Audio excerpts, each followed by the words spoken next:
Kwa faida kama hizi, ni wapi ambapo unaferi kijana mwenzangu kufanya masala ya ziwaji? Ziwaji ina faida nyingi, ndoa ina faida nyingi kwa mujibu wa Qur'ani na Sunna za Mtume Muhammad sallallahu alaihi wasallam. Kwa tukianza kuelezea faida za ndoa ni nyingi sana kiasi kwamba tutachukua muda mrefu, lakini kwa muda huu tuangalie faida takriban sita, kama si sita, tuangalie faida 7 za kuwa na mwanamke au kuwa na mwanaume.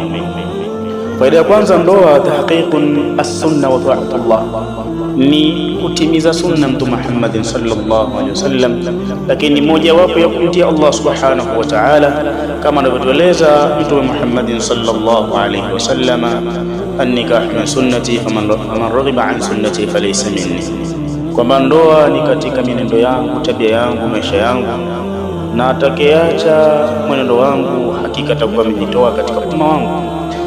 Kwa hiyo faida ni nyingi, na miongoni mwa faida ya pili, al-iffa wa sawnu an-nafsi, ni heshima. Ndoa ni heshima. Kijana unapooa unakuwa umejengea heshima katika utawala wako, umejengea heshima katika kazi yako, umejengea heshima katika jamii kwa ujumla, lakini pia ni sehemu ya kulinda nafsi yako kutokana na shahawati, matamanio aina mbalimbali. Matamanio hayaondoki hivi hivi, kwa sababu ni binadamu, unakula unakunywa vitu ambavyo ni vizuri, halawati zote. Kwa hizi zote halawati unatumia, basi kulinda nafsi yako na kuwa katika hali ya usalama ni kuweza kufanya ibada ya ndoa. Na Allah tuambia, na wale ambao wanahifadhi tupu zao Allah amewaandalia ujira wa janna, ambao ni waumini wa kweli, na malipo yao ni jannatul firdaus. Na faida ya tatu, as-sakinatu wal mawaddatu war rahma, ni utulivu pamoja na mapenzi na huruma. Kama hujaoa kamwe haujapata utulivu, lakini kama umeoa basi una utulivu wa hali ya juu. Lakini pia wewe ndio unajua mapenzi ni nini, wewe unajua huruma ni nini. Kama hujaoa haujui mapenzi. Utasikia mapenzi kama yuqal, ni neno ambalo lazungumzwa, lasemwa, lakini hujajua nini maana ya mapenzi. Lakini baada ya kuwa umeoa ushajua mapenzi ni nini na huruma ni nini. Lakini pia atuambia Allah subhanahu wa ta'ala kwamba miongoni mwa alama zake ni kukuumbieni nyinyi wanaume wanawake, lakini lengo ni nini? Mpate utulivu wa hali ya juu kupitia hao wanawake, na akajalia baina yenu nyinyi mapenzi na huruma. Basi mapenzi yawe mazuri, yawe ni ya raha, lazima yawe na huruma ndani yake. Na faida ya 4 ni adh-dhurriyyatu salihah wa takthiri al-umami au al-umma, ni kuwa na kizazi ambacho ni chema pamoja na kukithirisha umma. Ndoa inazaa matunda ya kuwa na watoto ambao ni wema, ambao watakuwa ni kizazi cha igizo chema katika dunia hii, ambao chamjua Allah na Mtume Muhammad sallallahu alaihi wasallam.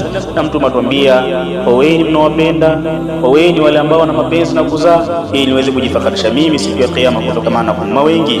Na faida ya 5, al-istiqraru an-nafsi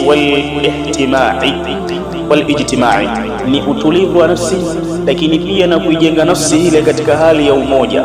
Wewe unakuwa na umoja na mkeo, mnashauriana katika wema na ucha Mungu, mnahusiana katika masala ambayo ni kheri ya kujenga katika hii dunia na kesho akhera. Kwa hiyo lazima ijtimai patikane endapo mkiwa mke na mume.